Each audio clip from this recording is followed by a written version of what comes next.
Hello and welcome to the Tough Girl podcast, which is all about motivating and inspiring you. I'm your host, Sarah Williams.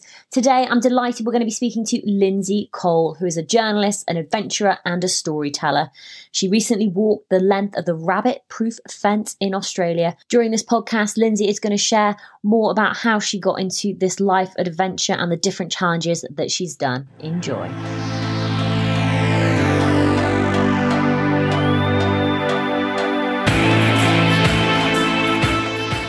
Hi, Lindsay.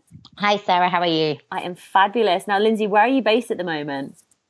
I'm currently in Morzine in France. Oh my God, that sounds amazing. How are things over there? Oh, it's good. I'm I'm writing a book. It's my first book about walking the rabbit-proof fence. And I came out here originally to house it. I was paid to look after someone's chalet. And it was so inspiring that I decided to stay for the winter season. And it is a very different story. It's very hectic and there's many distractions to take me away from my writing desk. But I'm back on it now. You're back on it. Do you have a deadline for the book? No, that might be the problem. I kind of just wanted to do it because I was so in love with doing it. It was the best thing I've ever done and the best experience and time of my life. I kind of just wanted to do it in my own time and not like...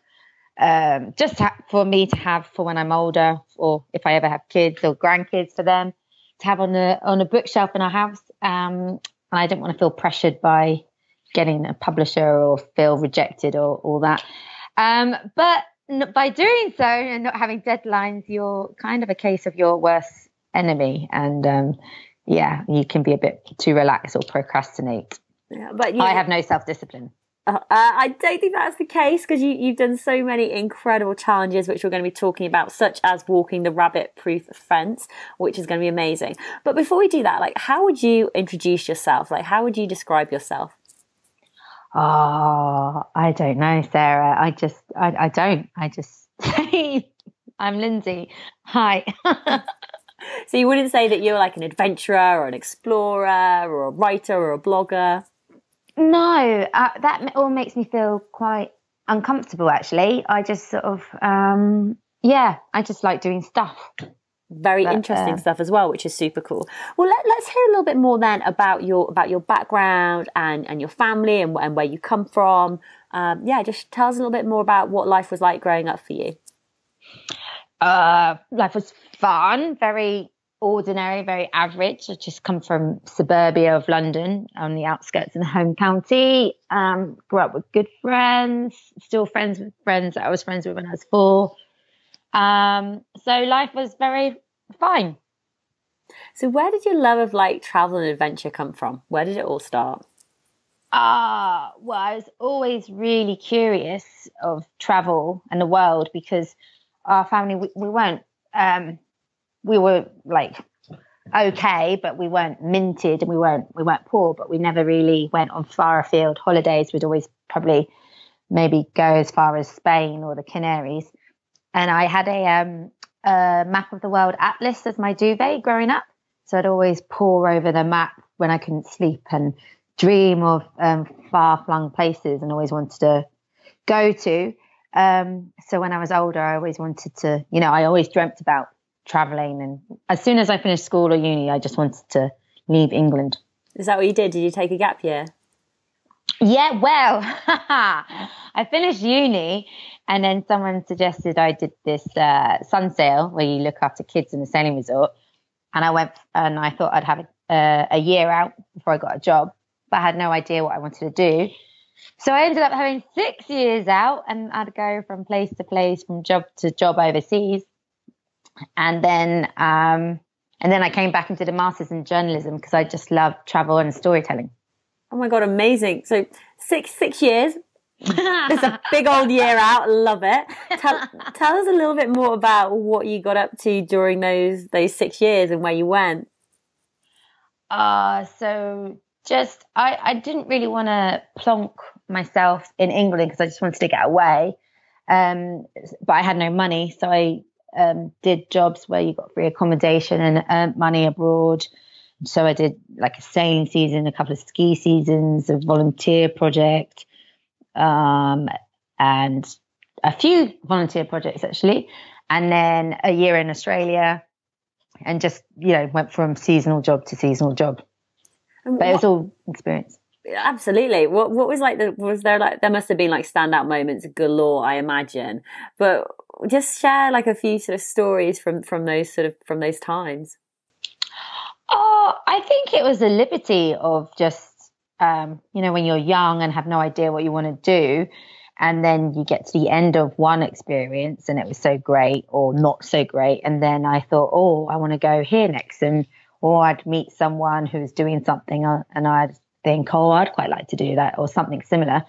So I just applied or sent myself there. So it was from one thing to next to next. And it's actually still happening now. I'm 35 years old now, and I'm living in the boot room of a chalet, a little studio, feeling like a 19-year-old. But yeah, I'm actually 35. But anyway. I was going to say, but I love it. I mean, was it quite difficult doing that? Did you ever feel like any pressure to, I hate even to say it, I sound like my parents, like, to settle down, get a job? Yeah, but then when you don't really know what you want to do, it's quite hard to settle down. So that's when I came back and did a master's in journalism, because I really wanted to make documentaries or work with storytelling. And has that led you, doing that, has that led you to go down that pathway? A little bit. Yeah, I did spend quite a few years in telly and storytelling, but it's quite exhausting. It's quite hard because it's contract work, so you always have to pitch yourself, and often you get rejected. And so I ended up, actually, when I wouldn't have work, that's how I got into adventure. I'd done a few adventures before, but because I'd done a few adventures before, and then I'd have a gap of 3 weeks between work, I hadn't seen a friend for a while on the other side of the country. So I thought, I'd go for a long run and see them. And so I did. And then I'd come back and do my stint at work. And then in another free space, I'd do the same and like cycle to somewhere and see someone. I mean, you've done a whole variety of like cycling challenges and running challenges and walking challenges. But let's just go back to the beginning, really. So, I mean, from your website, it said back in 2008, you did the London to Paris cycle ride. Is that something that you'd always wanted to do? No. So when I was the last of my 6-year gap year, I was working on a banana farm, and my dad, I got a phone call from home saying my dad suddenly passed away. And I'd actually spoken to him that morning, and we didn't really speak very often. You know how it is when you're traveling. We spoke every few months. And I cut the conversation short because I had to go. So when I got the phone call later that evening, I was just riddled with guilt, and I was on the first plane home and felt really lost and depressed. And for some reason, I'd never done it before, but I started self-harming to deal with the grief, because everyone says, oh, call me if you ever need, but everyone has their own life, and you can't really book in when you feel down or need to talk to someone. So that's just the way I dealt with it. And then one day I had an accident. And the cut, I always felt I was in control, but this one day I did it with a shard of glass in a pub toilet, and there was blood everywhere, and my arm was severed, and I had to go to hospital, but I didn't know who to tell. So I just told one person, ended up in hospital, and then I felt guilty for wasting hospital's time. So it's sort of a wake up call that I should cop on to myself and stop it. So I signed up to London Triathlon London to Paris to raise money for my dad, and also to give me a focus. And it really helped. It helped because that's all you need, I think, when you grieve, is something to channel your energy. You can have negative energy or positive energy, and they're quite similar, really. They're just two different ends of the spectrum. And I loved it. So I hadn't cycled for about 10 years since I was 12 years old or something, cycling to my friend's house. And I found cycling really difficult, especially going up hills. Oh, crikey, my friend would fly past me, and I'd try with all my might and just wouldn't move anywhere. And then I thought about these little girls in a book that I'd read just a few months beforehand. There's a book and a film called The Rabbit-Proof Fence, and it's about these little Aboriginal girls who were forcibly removed from their home during the 1930s in a period called the Stolen Generation, and they were put in a settlement 1,000 miles away with the aim to be assimilated into white society. This happens all over Australia, and it generally happens all over the world. But because I'd read the story just so soon before I lost my dad, I kind of sought solace in Molly Craig, the oldest girl. She was 13, and she was just so strong and determined. And I found it really inspiring, because here I was just going up a pathetic hill, and she walked 1,000 miles barefoot, no provisions, carrying her little sister at times, no food. And she was tracked by police and search parties.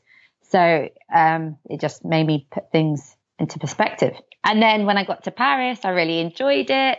So I did the length of Britain, and then the length of Africa. And then I got into running and ran with Kenyans, and then ran to Barry Island and ran to Manchester with a ukulele. I kind of began to feel quite invincible, but I always thought about these little girls whenever I struggled. Yeah. I mean, obviously, I'm so sorry to hear about your dad. How old were you when that happened? 24, which is a weird age, because you're obviously an adult, but you're still, especially I was, because I was on my gap year, I still felt really young. So I didn't feel like I was able to cry. So it just didn't, the grief just never really came out. But that's why I think I took it out on my arm, because I didn't really know how else to process it. Because I felt like I should have been, I don't know, I felt like I wasn't allowed to cry. Mm. I mean, even just going back, so you decided, to raise funds for your dad doing the London to Paris cycle, and then you've sort of continued ever since doing these regular adventures and challenges. What is it that you find about pushing yourself physically, doing these things that you enjoy? I think someone asked me this the other day, and I think this comes from, I was saying that I'm average. I've always been average. I've never been good at anything really. And so when you don't think you can do something and then you do it, it's you're in a state of euphoria because you really surprise yourself. And then when you've done it, you then think I'm quite creative. So another idea pops into my head. And then because I have no pride of not being good, I'm like, well, I might as well give it a go. And then you're able to do that. So I did the London Triathlon, and then I did a half Ironman, and then I did an Ironman. And each time before I did it, I thought it was going to be the worst thing in the world and I wouldn't be very good. But then because I did it, I thought, it was actually all right. So things always, and the next bigger thing always seems more achievable. Even though if I rewound 10 years ago, I'd never have thought I'd be able to do an Ironman. I don't think any of my friends would think I'd be able to do an Ironman. So yeah. So you're obviously, you are proving something to yourself while you're doing these challenges, which is fantastic. What do you find is the hardest thing for you? Is it signing up for it? Is it starting the training? Is it the actual race? Is it the mental? Is it the physical? It's always the hardest getting to. I'm not into training. I don't like training very much. I just like doing the event. But I would say the hardest thing, and I think a lot of other people do similar things, would say is getting to the start line. So with the rabbit-proof fence, I couldn't find any information that anyone had done it before. And then I didn't know if the fence was erected still. I didn't know if it was possible. I didn't know if I'd be allowed to do it. And I'd been digging around for information for 8 years. I went to King's College, to the Australian History Department to ask them about it. And they didn't know much about the fence. I emailed loads of different people, and they'd pass me on to someone else and pass me on to someone else, and then pass me back to the first person that I'd emailed. So I just never knew it was possible. And then with the rabbit proof fence, I had a year, like I said, I was freelance, and a couple of years ago I just couldn't get any work. And to walk in the desert, you need to do it in Australian winter, and I'd always been busy in English summer, which is Australian winter. So this time it was my only opportunity. So I went with a one-way ticket, and I said to my mum, who didn't want me to do it at all, look, this is my only chance really to do it, and I can't do the research here because I'm not getting anywhere. So I just had to go get on the ground and speak to people there, which helped a lot more. But even then, you know, an Aboriginal lady wasn't happy about me doing it. I didn't know her, but a friend said, this lady's not well-respected lady, wasn't happy about me doing it. She thought it was disrespectful. And that I almost pulled out like a few days before because of that. But then another guy, Bob Cooper, survival expert, he said, but Lynn, you know, you could go around asking everybody for their opinion, and they'll all be different, and they'll all contradict each other. So you've got to work out your own, you know, take what you need. And I had the permission from the daughters of Daisy, one of the girls who did the walk in 1931. And he's like, that's all you need. So getting to the start line is a really stressful thing. And you don't know if it's safe or you're going to get rescued. But once you're on your way, then, you know, you're on your way. And the worst thing that can happen is having to pull out. So tell us about the start line. Where does that was a long answer, sorry. No, it's a great answer. I just so people can have a vision, you know, if you imagine Australia, the map of Australia, where was the start line? Where's the start of the fence? Well, the fence runs from southern Western Australia all the way up to the north of Western Australia. At its time, it's a famous stat, it was the longest fence in the world 100 years ago. But I just retraced the journey of the girls, which was a settlement just outside of Perth. And then the end was in their community, which is on the fence, or where the fence was, which is just south of the northern coast of Western Australia. Amazing. So have you spent much time, like I know you've done like Ironman and cycling and stuff like that, but have you done much sort of survival training for living out in the remote Australian bush? I mean, what sort of preparation had you done in advance of the trip? So that was the other thing. That was another reason why my mum didn't want me to do it, because she's like, Lindsay, you don't like hiking or walking and you don't like camping, which was true. But I was so in love with this story that they're only small facets of something that I needed to get through to get to the end of the story. So I signed up to this survival course, which was in Perth. So a guy called Bob Cooper, who would know the country that I was going to be walking through. And that's all I did, really. And to be fair, most things that he teaches on his course are to do with people driving in Australia, and like in their four-wheel drives or the camper vans or caravans. I was actually already broken down. So, you know, he reminds people not to panic, not to leave their car, always have your car stashed with this. But also the biggest thing really that I got from him was to remember not to panic. And he says that's the number one tip in survival, because we all, when anything goes wrong, we straight away, well, if you panic, you lose all rational thoughts and you can't think. So I did on 2 occasions. I got really, really lost. And I was walking around in circles at one point because I crossed my tracks. I had a trolley, and his wheels his name was Trevor, after my dad, but his wheel tracks were really distinctive. And 2 hours after thinking I was going forward, I crossed my track, and it was really disheartening.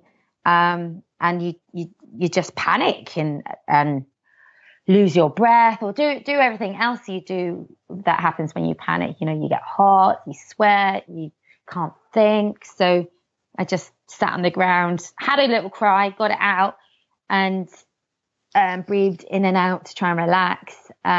He always tells you to have like a card game or a chess game or something to take your mind away from the panic so that you can start thinking rationally. And then I found a track. I remembered there was a track 10 kilometers west of the fence. So I just headed out there. I just wasn't able to cut through the bush because it was so thick. The fence had been taken away and I just couldn't get through it. But there must have been quite a few sort of scary moments out there, because I'm just thinking of Australia and you know, the wildlife and the snakes and the spiders and, you know, everything else that you're finding out there. And also just the environment, even though you're doing it in winter time. So what other challenges did you have to prepare yourself for in order to be able to do the walk? So the thing with the wildlife is, I was really nervous or apprehensive about snakes and spiders, but snakes hibernate in winter, and actually they're as scared of us or more scared of us than we are of them, really. And they feel your vibrations as you're walking towards them. So if they're far enough ahead, they'll just slither down into their hole. And spiders, I always saw their webs, but never really them. The biggest challenges, the main challenge really I was nervous about was water and access to water. But because the fence took 7 years to build, people used to live along it, and there was water tanks for them, obviously, to get their water from. And also it's in pastoral land or near pastoral land. So there's water, windmills or water access for animals, which isn't necessarily the greatest of water, but it's still there. I just never knew if it would be like full or I'd have access to it or not. So that was my biggest concern, but it was always, I always managed okay. I rationed myself. So if I am, how would I describe this?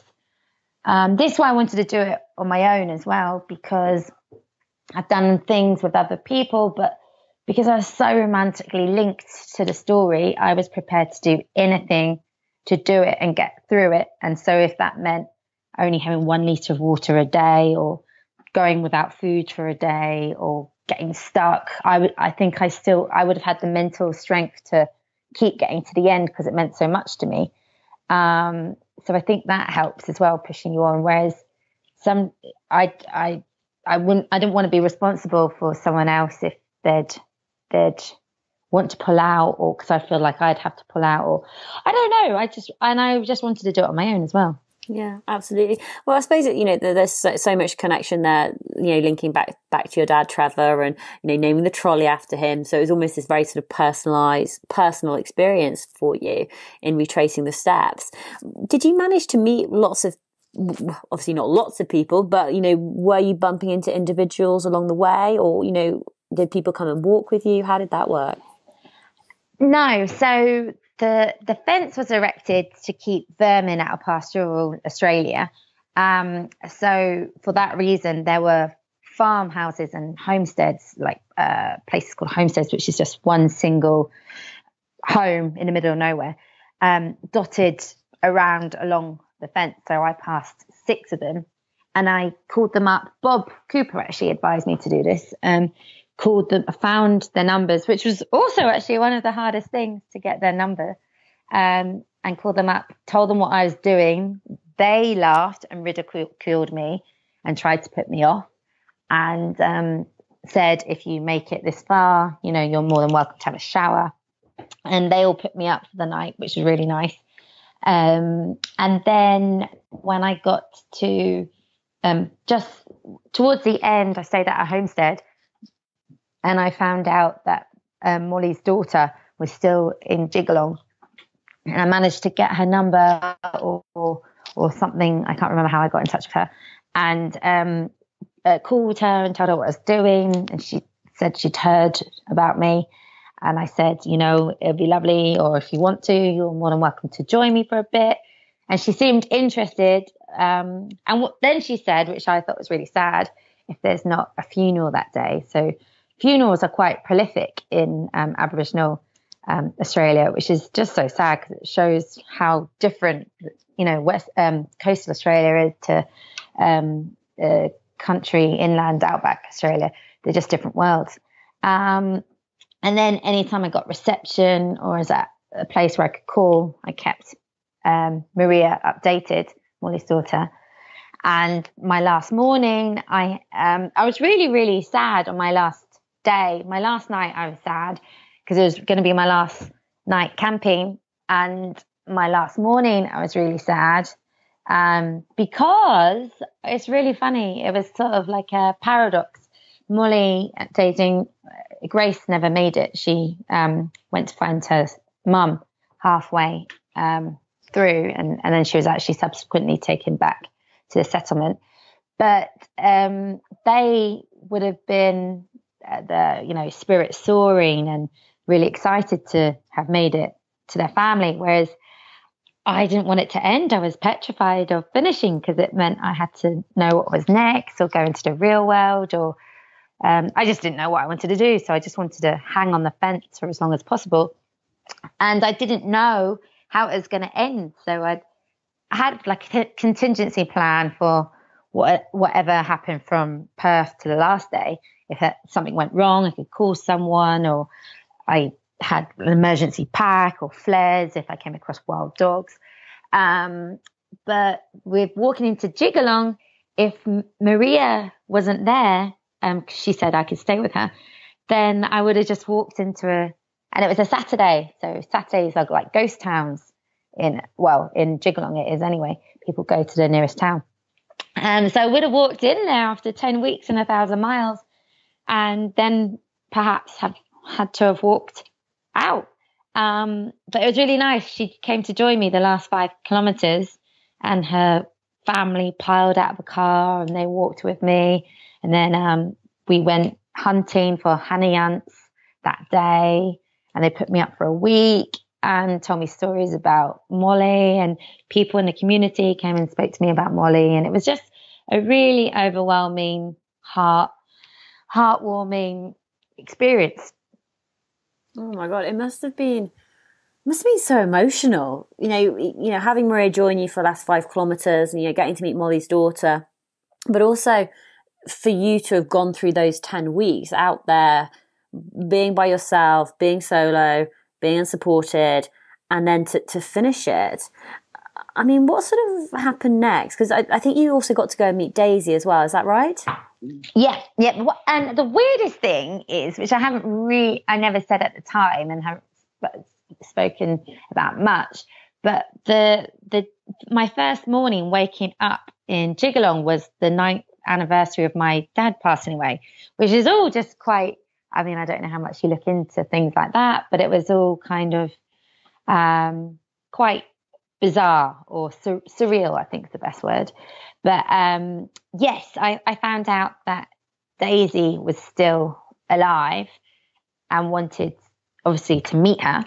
I knew she was quite poorly, but I still, being that close to her, I wanted to kind of show her, pay her my respects, and kind of let her know how much her and her sister had an impact on the last 10 years of my life, because they really did help push me on and inspire me. And Molly was pretty much my hero, really. People often have sports stars or celebrities as their heroes, but she really put life into perspective for me. So anytime I struggled, I just thought of her, and it kind of spurred me on. But there's no public transport in and out of Jigalong, so I had to hitch a ride with a mechanic who was working at the school, and then he dropped me off on the highway, and then I hitched a ride with this big red $5 million crane, and got that all the way up to the north, to Port Hedland, where Daisy was, and went and spent a couple of hours with her, which was really, really nice. And I met all the nurses, and I told the nurses about her and what she'd done. So they knew, but I don't think to the extent they knew how incredible it was that what they did. You tell us a little bit more about Truck Tales. I mean, what was that like? I mean, generally, I hate even to say it, but I know that what people will be thinking is like, you're a solo female traveling in Australia. Are you not worried about your own, your safety? Blah blah blah blah blah. All that stuff that solo women travelers get. How did it work out for you when you were out there? Well, this is the reason why I wanted to do it. So when I said goodbye to Daisy and hitched a ride, I think my first ride was with a young guy who was moving from Broome to Perth, and he was going all the way to Perth, so I could have got a lift with him all the way. But I left at Newman. We spent the night in Newman. He assumed that me and him would be sharing a bed in a hotel. And I said, I've actually got friends here, so I'm, gonna stay with them. But he was quite, he made me feel quite uncomfortable. And then, so I said I didn't need a lift with him. And then the next day I got a lift with a truck, and then he was really sweet, and he was on a diet, and we spoke about his diet because he normally has 5 Chico rolls, which is fried cabbage in a roll, a day. And he was just a really lovely, kind gent. And then he tried to help me find another ride. And then the other ride was a really kind guy who'd spotted me walking up the fence 10 weeks beforehand. And then my last guy told me that every time he sees, if he isn't carrying a load, every time he sees a dead kangaroo on the side of the road, he stops to see if there's a baby kangaroo in the pouch. And takes it home to rear as a pet, but he has to stop himself from doing it now because he's got 10 pet kangaroos. And so all these stories made me think, wow, these guys are really kind gents. The young lad you think would be all right was the one who made me feel uncomfortable. And these guys have a bad rap. And because just before my dad died, I had a van and wanted to circumnavigate Australia with a van, it made me think, maybe I should do it with truckies and sort of show people that they're just normal, hardworking guys that are working really hard for a living. But the other thing about it is that they have somewhere to go, so they're expected to be somewhere.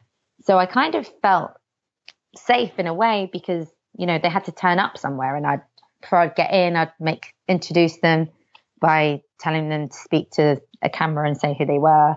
So everyone who was following me knew who I was with, and even their friends and family as well knew. What was it like? I mean, you must have some stories to share from that whole experience.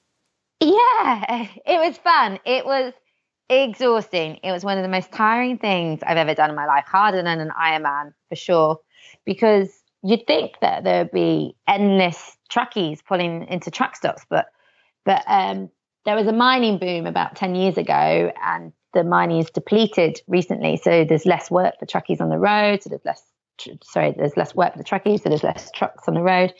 So sometimes I'd be waiting. My longest wait was 48 hours, two days, and sometimes I'd wait for. I think my shortest was maybe half an hour or 20 minutes.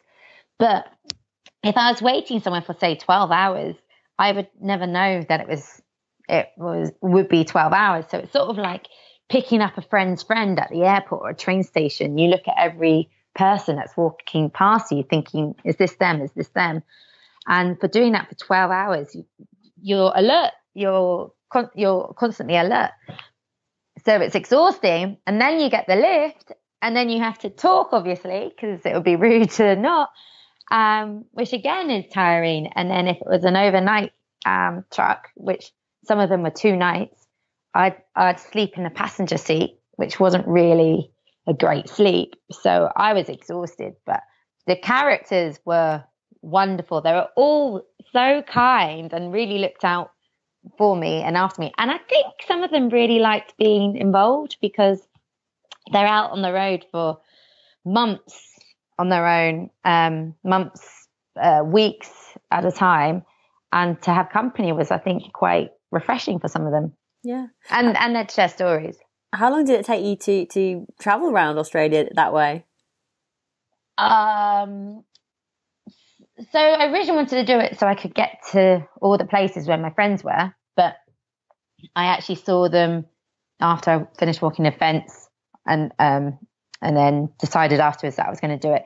So it took me, I left Darwin mid-February, and then then I went all the way back to Darwin beginning of May, and then all these truckies, so 3 months, and then these truckies started messaging me saying, if we've heard what you're doing, if you ever need a lift from this way to that way, let me know.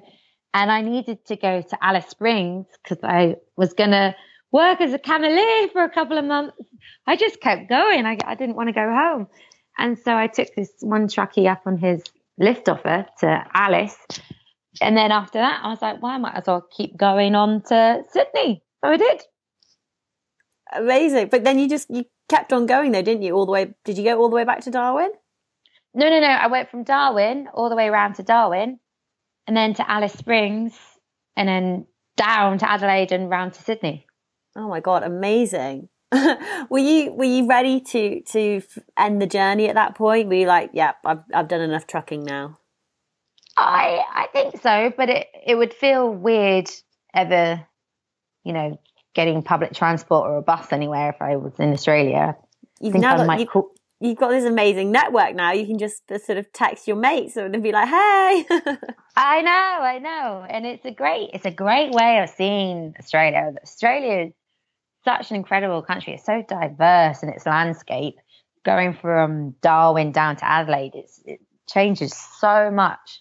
And the truckies, oh gosh, like you see the moonrise and the sunset and the sunrise and the moonset. And when they camp out at night and they park in the middle of nowhere, they see the most exquisite night skies.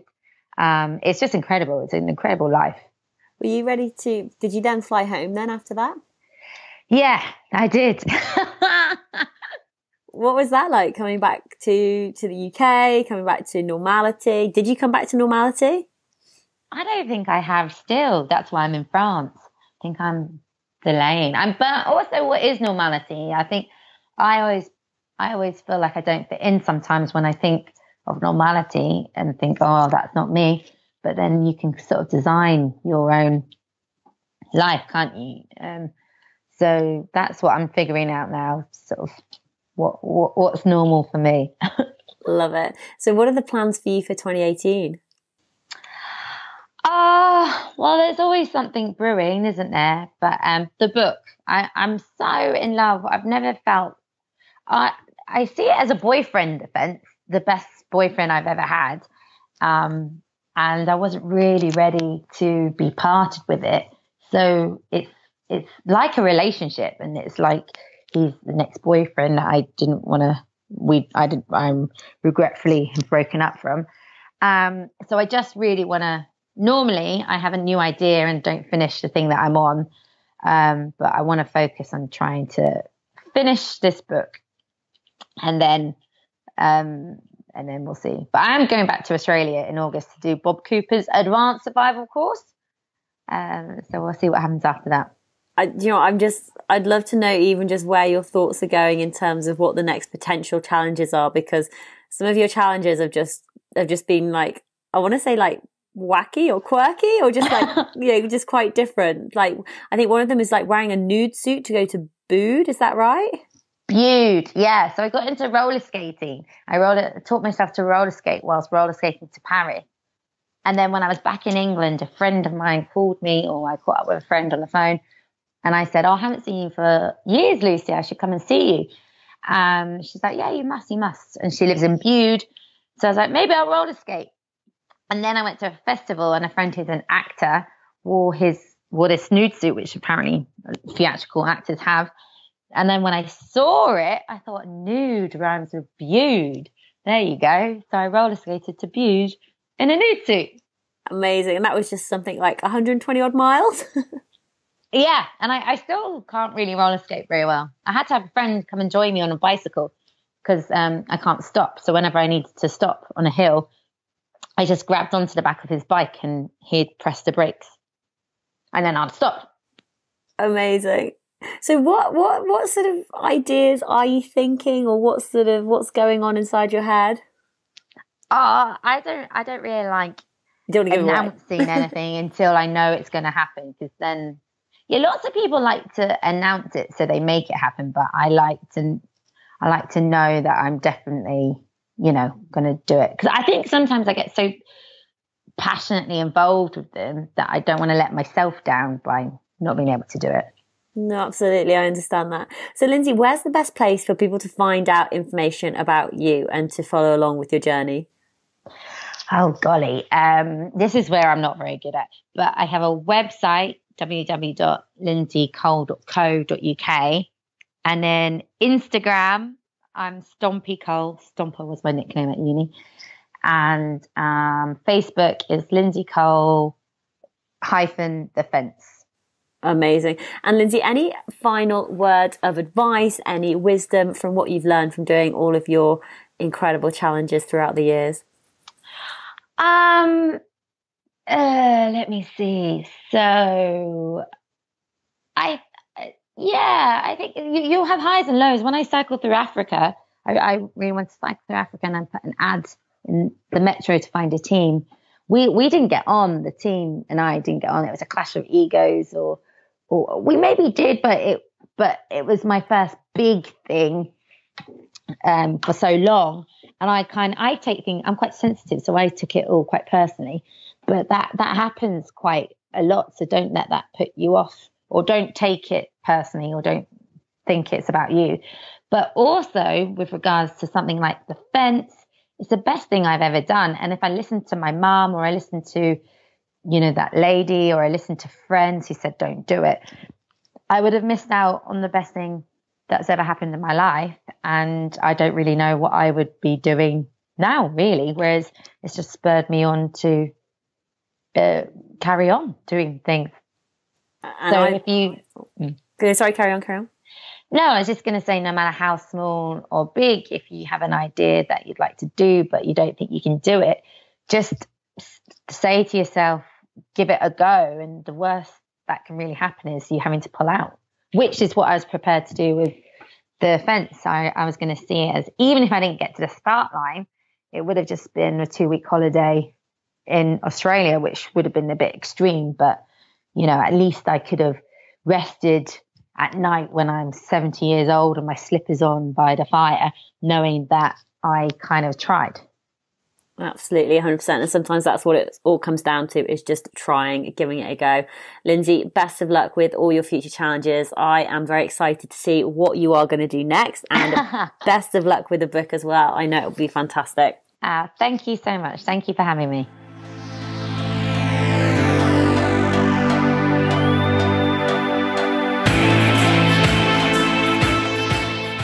Hey tribe, I hope you are well wherever you are listening to the podcast in the world, whether you are out on a run, a walk, in the garden, pottering in the house, commuting to work. I'm so glad that you have picked me to be with you on the journey. I just wanted to read out some of the reviews which have been left on iTunes, which I appreciate so much. I know the iTunes system isn't the best, and it can be a little bit of a pain to leave reviews, but honestly, it makes me so happy to read them. So these are a couple of the most recent ones. So life-changing, this is by A. Louder.